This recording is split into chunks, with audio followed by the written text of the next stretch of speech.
Fuzzy Biker here. We are at Baxter Cycle in the Magic Vintage Shop, where all the wonderful, amazing motorcycles are. My favorite ones. This is one we're going to look at today. This is just an amazing machine. It is a 1944 BSA right there. M-20, I believe it's called. Yep. M-20 is a military bike. Obviously, this is not a military color, so somebody's done something different with it there. It's a very handsome motorcycle. I hope that's showing through in the video. It's pretty close to stock. There's been some things that have been changed. Obviously, the carburetor is different. I'll show you what the it came in with this carburetor over here. That is an Amal carburetor. But apparently they're leaky and have all kinds of issues. They wanted the bike to be more rideable, so they put this one in. Okay, so what is it? Like I said, it's a 1944. It's about a 500cc flathead, side valves. The valves are right here. You adjust them in here. Single cylinder, air-cooled. It's got an Amal carburetor on it now, concentric. Really a nifty old thing. Kickstart only, 4-speed most likely. It is a 4-speed. Has a magneto right here and a generator up here. 6-volt system. There's a battery. Look at that. Isn't that just beautiful? Look at that horn. I wonder how we honk that. Makes a little noise. Little bash guard down there. Down tube. Looks like the frame's bolted together right there.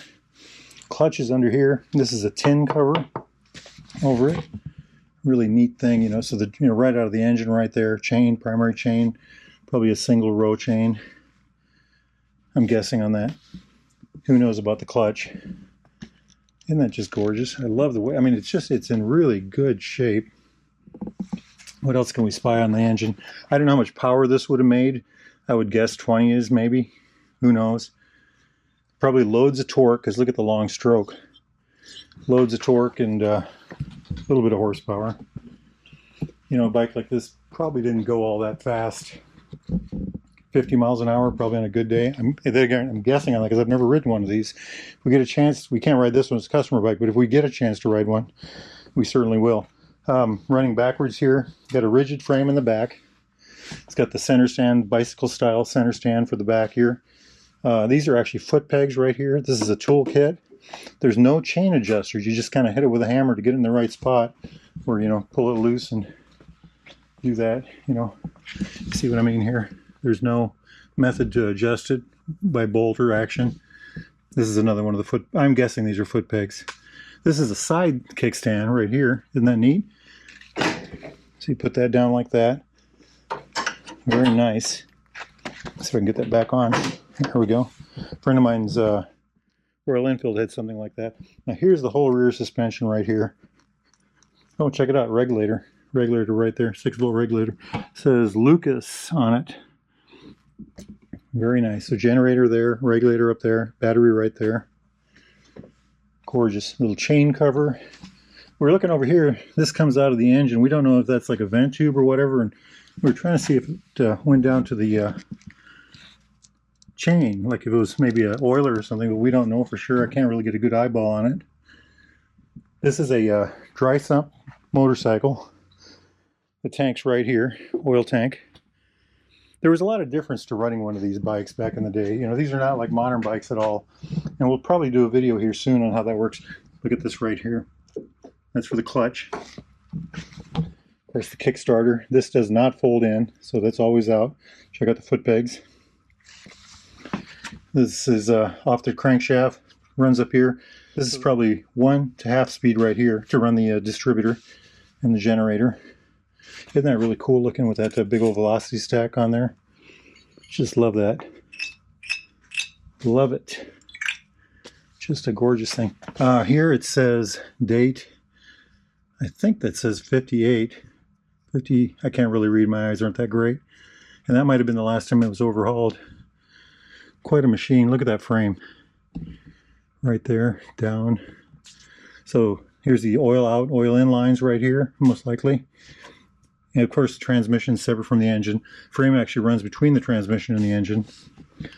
Right there. Look at that mud guard right there all the way down here. So this, if you had a flat tire, you'd unbolt this right here. This would pop off and get the tire out if you needed to. Look at that little red and gold line right through there, spoke wheel.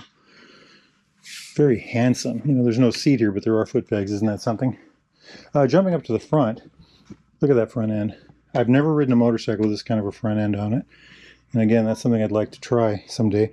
I'm guessing that's to adjust the amount of spring it has. Headlight right there. So amp switch right there. Here's the on-off button. Let's see what happens. Low. Well, we got a little bit of light out of it. Very nice, very nice. Big old spring right through there. Pedestrian splitter. It's got the rib on the fender. That's really cool, isn't it? Speedometer drive right here. It only has a speedometer. There's no tachometer on this. If you had a flat on this, you would unbolt this and use this to raise the tire off the ground. This becomes a stand. That's really neat, isn't it? This is, to me, this is just amazing stuff. Absolutely amazing stuff. I could play with this all day. Now let's go up here and check this out.